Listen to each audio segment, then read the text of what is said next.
Kepler's third law. Kepler's third law is also known as a law of periods. और ये law बच्चों को समझने में सबसे डिफ़िकल्टी होती है क्योंकि उसमें मैथमेटिकल एक्सप्रेशन है, पर ऐसा कुछ भी नहीं है, बहुत इजी लॉ है। पहले स्टेटमेंट को देख लेंगे। स्टेटमेंट है the square of the period of the revolution around the sun is directly proportional to the cube mean distance of the planet from the sun. Statement पढ़ने से कुछ भी नहीं हमें पता चलेगा। अब इसको सीखते हैं one by one. The square of the period of the revolution, किसका स्क्वायर बोल रहा है? किसका स्क्वायर लेना है हमें? स्क्वायर लेना है period of the revolution. Period of the revolution मतलब जो घूम रहा है उस रिवोल्यूशन को, जितना पीरियड लग रहा है उसको हम square of the period of the revolution कहेंगे। देखो अब यहाँ पे एक प्लैनेट है, सपोज प्लैनेट पोजीशन ए पे है, तो ये पोजीशन से पूरा घूम के इधर आएगा, और जब भी वो उधर आएगा उसने वन रिवोल्यूशन कंप्लीट किया होगा, और उस वन रिवोल्यूशन को कंप्लीट करने में उसको सर्टेन पीरियड लगेगा, और उस पीरियड को हम टी कहेंगे। तो लॉ बता रहा है square of the period of the revolution. Square लेना है हमें किसका? Period of the revolution. Period of the revolution हम क्या बोल रहे हैं?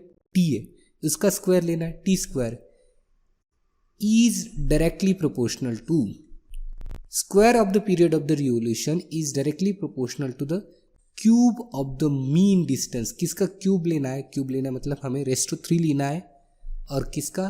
The cube of the mean distance of the planet from the sun. Sun से ये जो प्लैनेट घूम रहा है इसका मीन डिस्टेंस लेना है। What is mean by mean distance? किसको कहते हैं बच्चों मीन डिस्टेंस? मीन यानी एवरेज। मीन यानी बच्चों क्या? एवरेज। मीन डिस्टेंस यानी उसका एवरेज डिस्टेंस का हमें क्या लेना है? क्यूब लेना है। So the square of the period of the revolution, देखो square of the period of the revolution, period of the revolution की कंसेप्ट समझ में आ गई। यहां से घूम रहा है तो यहां से पूरा घूमते घूमते यहां पे आएगा, तो उसको कहेंगे हम वन रिवोल्यूशन, और उस रिवोल्यूशन को जिसमें मेजर करते हैं उसको कहेंगे पीरियड। जो भी टाइम लगेगा उसको हम कहेंगे टी। तो वो ये बोल रहा है the square of the period of the revolution, the square of the period of the revolution is directly proportional to the cube of the mean distance of the planet from the sun's. Cube चाहिए किसका? Mean distance का, और उस mean distance को हमने क्या बोला है? हमने रिप्रेजेंट किया है with the help of small R. तो ये क्या होगा? T square is directly proportional to the R cube. और यही है केपलर्स का थर्ड लॉ। केपलर्स का थर्ड लॉ हमें बताता है the square of the period of the revolution around the sun is directly proportional to the cube mean distance of the planet from the sun. The square of the period of the revolution is directly proportional to the cube of mean distance. mean distance यानी average distance, क्योंकि sun होता है हमेशा focus के around, और इसका distance कभी यहाँ पे ज़्यादा होगा और यहाँ से कभी कम होगा। तो ये कम ज़्यादा डिस्टेंस की वजह से हम लेते हैं मीन। मीन यानी average distance. And this is Kepler's third law. Kepler's third law is the square of the period of the revolution around the sun is directly proportional to the cube mean distance of the planet from the sun. Or if r is the average distance of the planet from the sun, t is its period of revolution, then we can represent it as a t square is directly proportional to r cube. और इसी को कहेंगे हम Kepler's third law. अब ये Kepler's का third law represent करने की अनादर मेथड है, क्योंकि हमें पता है फिजिक्स में बच्चों, हमेशा याद रखो T square is directly proportional to R cube. Whenever we have to remove this proportionality sign, जब भी हमें ये प्रोपोर्शनैलिटी साइन को हटाना है तो हमें कुछ कांस्टेंट को के को इंट्रोड्यूस करना पड़ेगा। के होगा, कुछ भी होगा, पर जब भी हमें प्रोपोर्शनैलिटी साइन को रिमूव करना होगा तब हमें कुछ कांस्टेंट की जरूरत लगेगी, और उसके हम कहेंगे इस केस में के। सो हम ले सकते हैं टी स्क्वायर अपॉन ये आर यहाँ पे मल्टीप्लाई, ये बिकम दिस साइड, तो वो बन जाएगा डिवाइड इक्वल्स टू के। तो इसी लॉ को हम कैसे लिख सकते हैं? T square upon R cube equals to constant. और इसी को हम कहेंगे केपलर्स थर्ड लॉ। बहुत इजी है बच्चों, खाली मैथमेटिकली आपको ध्यान में रखना है। अगर आपने मैथमेटिकली इसको ध्यान में रख दिया तो उसको वर्ड में भी आप अच्छे से ध्यान में रखोगे। T square directly proportional to R cube. T square यानी क्या है? पीरियड ऑफ रिवोल्यूशन, उसका स्क्वायर। तो क्या? The square of the period of the revolution of the sun is directly proportional to cube of mean distance of the planet from the sun. और उसी को हम देख सकते हैं with the help of this animation. यहाँ पे सन है और प्लैनेट की जगह मैंने क्या लिया? अपना अर्थ। तो इसका वन रिवोल्यूशन जो होगा, ये रिवॉल्व कर रहा है, तो उसका रिवोल्यूशन है टी और उसका स्क्वायर। और यहाँ पे देखो, यहाँ पे सबसे ज़्यादा डिस्टेंस अब आएगा इस केस में कम डिस्टेंस, इसमें थोड़ा ज़्यादा कम ज़्यादा। अर्थ जब भी घूमेगी या कोई भी प्लैनेट सन के अराउंड घूमेगा तो उसका डिस्टेंस कम ज़्यादा होता रहेगा। तो उसी के लिए हम क्या करेंगे? मीन डिस्टेंस और उसका क्या लेना है? क्यूब लेना है। That's it. This is the Kepler's third law and this law is called as a law of periods. Got it? अब हो गए ये केपलर्स के तीनों लॉ। तो हमें देखना पड़ेगा लिमिटेशन क्या है इस लॉ के। तो limitations of Kepler's law book में इसे डायरेक्टली मेंशन नहीं किया है, पर लिमिटेशन अच्छे से मेंशन करके दी है। Kepler obtain these laws simply from the study of the positions of the planets obtain by regular observation. He had no explanation as why the planets obey this law. ये जो भी इसने Kepler ने जो भी बताया था वो 100% ट्रू था। और इसी केपलर के जो फाउंडेशन है, जो 3 लॉज है, उसी का यूज करके न्यूटन्स ने अपनी लॉ बनाया जिसको कहते हैं हम universal law of gravitation. But Kepler ने ये जो लॉ दिए थे उसका कोई फर्स्ट हैंड मैथमेटिकल प्रूफ नहीं दिया था। उसने ये जो भी लॉ बताए थे उसका बेस था simply study of the position of the planet obtain by regular interval और regular observation. He had no explanation about why planet obey this law. क्यों ये जो प्लैनेट है ये यही फॉलो करते हैं, उसका कोई भी मैथमेटिकल प्रूफ नहीं था। पर इसने जो काम किया वो बहुत अच्छे से किया और वही फाउंडेशन बना। But these laws help the Newton in the formulation of the theory of the gravitation. और उस थियोरी ऑफ ग्रेविटेशन का सबसे इंपॉर्टेंट लॉ है Newton's universal law of gravitation. बच्चों ये एग्जाम पॉइंट ऑफ व्यू से भी काफ़ी इंपॉर्टेंट है, क्योंकि बहुत बार ये लॉ होता है और हमेशा 2 या 3 मार्क को, 2 मार्क को तो अभी तक नहीं आया, पर 3 मार्क को हमेशा आता है Newton's universal law of gravitation. इसमें हमेशा याद रखना है, पहले स्टेटमेंट लिखना है, कुछ मैथमेटिकल स्टेटमेंट लिखने हैं और उसके बाद उसको कंप्लीट लिख देना है। सो देख लेंगे हम Newton's universal law of gravitation. तो पहला है gravitational force is a universal force, it applies to all body. तो फर्स्ट स्टेटमेंट में बता रहा है न्यूटन कि ग्रेविटेशनल फोर्स एक यूनिवर्सल फोर्स है। मतलब इस यहाँ पे अप्लाई होगा, उसको अप्लाई नहीं होगा, इसको अप्लाई होगा, वैसा कुछ नहीं। हर एक object in the entire world is applicable to this law. कोई भी ऑब्जेक्ट को ये लॉ अप्लाई करेगा ही करेगा। That means it applies to all bodies. ये अप्लाई होगा आपके बैग और आपके अच्छी वाली दोस्त के बैग के साथ भी। कोई लड़का है और लड़की, इन दोनों के बैग में भी अट्रैक्शन होगा। आप जिस बेंच पे बैठे हो और आपकी दोस्त जिस बेंच पे बैठी हो, वो 2 बेंचेस भी एक दूसरे को अट्रैक्ट करते हैं।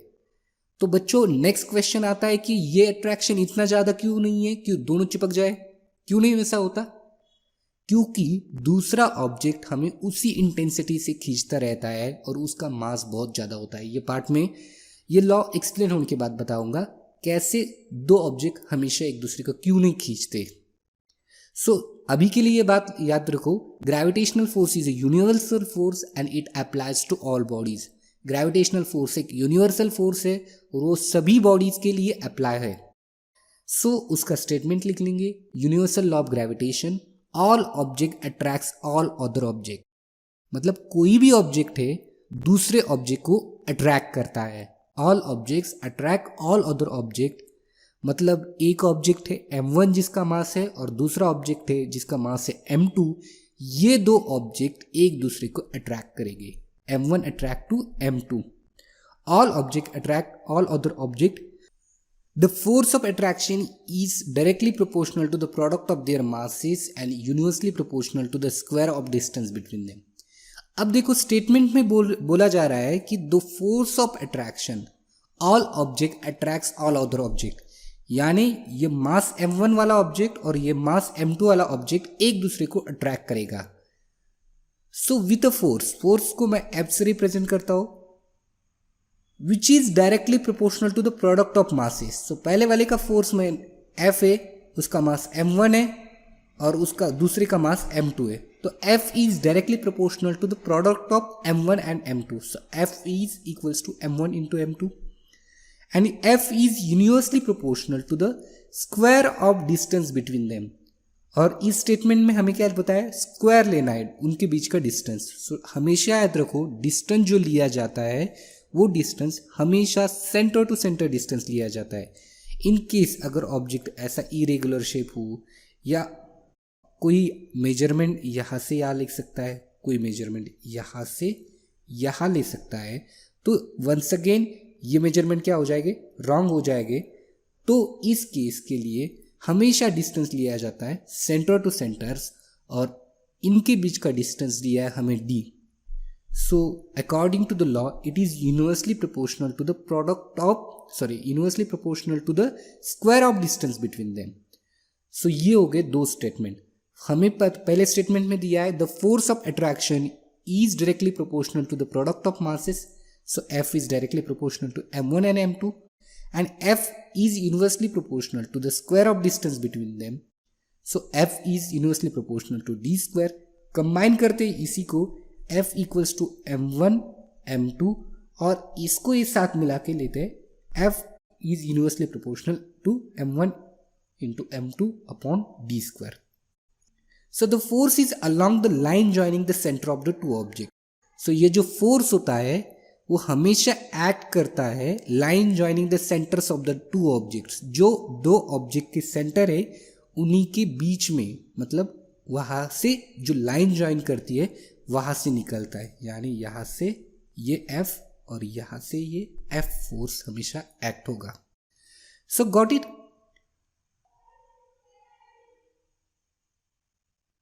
So the two objects with the masses m1 and m2 are kept at a distance d from each other. दो ऑब्जेक्ट है जिनके masses m1 और m2 है और उनके बीच का डिस्टेंस है d.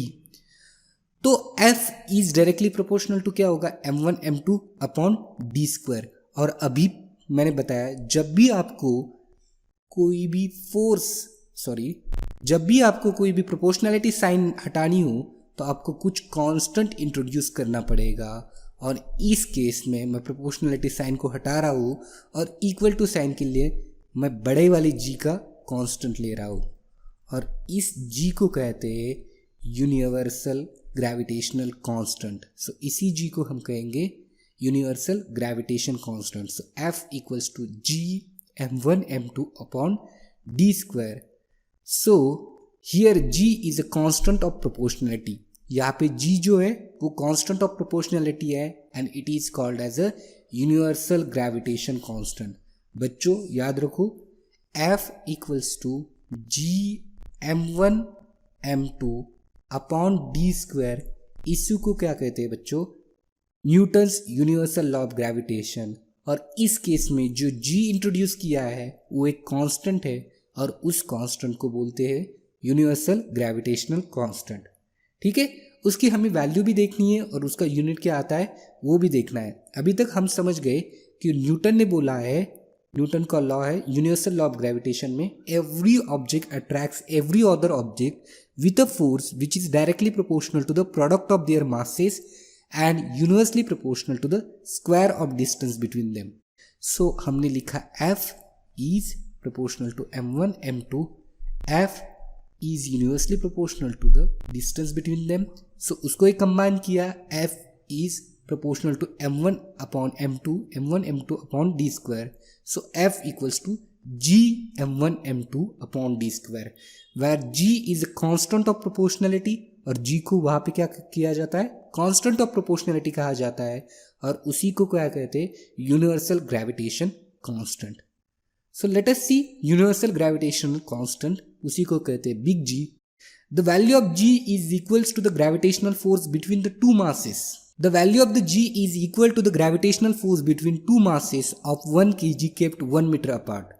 g की वैल्यू कैसे ढूंढते हैं? अगर दो मासे से जिनका वेट 1 kg है वो रखे और उनके बीच में डिस्टेंस दिया है 1 मीटर, तो हमें मिलेगी g की वैल्यू. एंड SI यूनिट में g की वैल्यू है, SI यूनिट में g का यूनिट होता है g equals to newton metre square पर KG square. Newton metre square पर केजी स्क्वायर, या इसी को ऐसे लिखा जाता है newton metre square upon KG square. This is the unit of the value of the G. G की जो वैल्यू है उसका यूनिट होता है ये न्यूटन मीटर स्क्वायर पर केजी स्क्वायर. याद रखो बच्चों, ये MCQ पॉइंट से बहुत इंपॉर्टेंट क्वेश्चन है. So what is the value of G, वो भी देखेंगे. जी की वैल्यू होती है, the value of G was first experimentally measured by Henry Cavendish. जो हेनरी कैवेंडिश है साइंटिस्ट, इस साइंटिस्ट ने पहली बार एक्सपेरिमेंटली जी की वैल्यू मेजर की और जी की वैल्यू होती है SI यूनिट में 6.673 इंटू 10⁻⁻11. क्या होती है बच्चों? 6.673 इंटू 10⁻⁻11 न्यूटन मीटर स्क्वायर पर KG square. So this is what the universal gravitation constant. Universal gravitation constant, got it? समझ गए कैसे होता है? The value of g कैसे मेजर किया जाते हैं? जब भी दो मास है जिनका वेट 1 kg दिया है, मास 1 kg, और उनके बीच का डिस्टेंस 1 मीटर है, तो जो भी वो आएगा value, that value of the is g.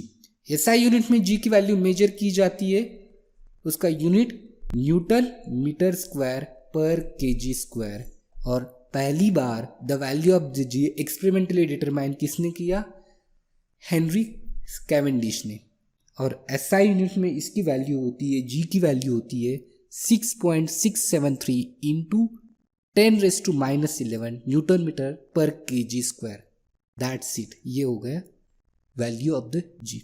So next चीज देखेंगे हम, जिस पे बच्चों बहुत सारे क्वेश्चंस आते हैं, Newton's laws and relation. Relation मतलब क्या है?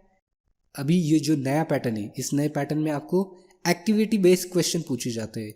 तो एक्टिविटी बेस्ड क्वेश्चन में कुछ ऐसे क्वेश्चन आते हैं. Right the proper answer. देखो मैंने यहाँ पे एक क्वेश्चन लिखा है, यहाँ पे एक डायग्राम दिया है. फर्स्ट डायग्राम में दो ऑब्जेक्ट है जिसका मास m1 और m2 है, उनके बीच का डिस्टेंस डी दिया गया है और उनके बीच में ग्रेविटेशनल फोर्स F एक्ट हो रहा है. सो m1 m2 और उनके बीच का डिस्टेंस d है.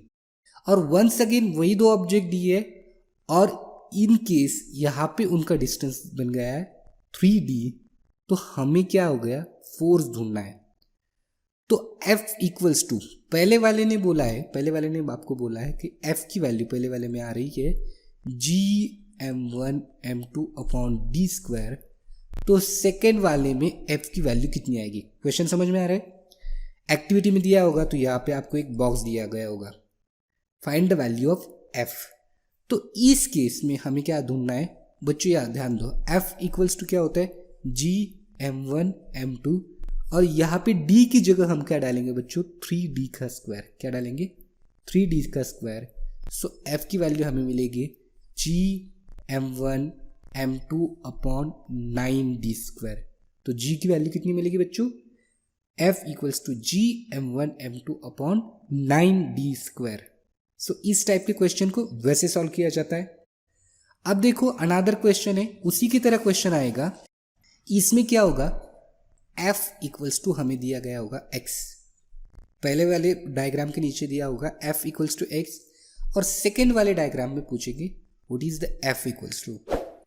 अब ध्यान दो, हमें पता है F equals to Gm1 m2 upon d square, distance between them. तो सेकेंड केस में ये होगा F Gm1 m2 upon 3D का स्क्वायर. और 3 का स्क्वायर बच्चों आपको पता है 3 का स्क्वायर होता है 9 और D का स्क्वायर आएगा 9D स्क्वायर. अभी हमें दिया है F की value x. F equals to कितना दिया है? x, यानी पूरी Gm1 m2 इसकी पूरी की वैल्यू x दी है. तो यहाँ पे भी हम पूरी Gm1 m2 upon d square इसकी पूरी की वैल्यू x लेंगे. तो आएगा ये x और ये 9 वैसे की वैसे रहेगा तो x/9। So f in this case क्या आएगा बच्चों, x/9। समझ में आ रहा है इस टाइप के क्वेश्चन को कैसे सॉल्व करना है। और एमसीक्यू बेस्ड क्वेश्चन भी आते हैं अगर दोनों का भी मास डबल कर दिया, if mass is double, what is effect on force, what is effect on force. So यहां पे भी ध्यान दो, F इक्वल्स टू क्या है, G m1m2/d²। इसका अगर मास डबल कर दिया, इसका भी मास डबल कर दिया तो F इक्वल्स टू G, इसका मास क्या है 2m लिखो, इसका भी मास क्या लिखो 2m2d²। So F equals to 2 × 2 कितना बच्चों 4 Gm1m2/d²। अगर मास डबल कर दिया तो फोर्स कितना बनेगा बच्चों, if mass is double the force become 4 times. समझ रहे, दोनों का मास डबल कर दिया। तो अगर मैंने एक का ही मास डबल कर दिया G इक्वल्स टू Gm1 और दूसरे का मास डबल कर दिया m2/d², तो F इक्वल्स टू 2 Gm1m2/d²। तो यहाँ पे एक का मास डबल कर दिया तो भी फोर्स क्या होगा, डबल होगा। अगर दोनों का मास डबल कर दिया तो फोर्स बिकम 4 टाइम। सो ये सारे रिलेशन को ध्यान रखते हुए आपको न्यूटन्स के यूनिवर्सल लॉ ऑफ ग्रेविटेशन पे जो भी एक्टिविटी या जो भी एमसीक्यू आ रहा है उसको आपको सॉल्व करना है।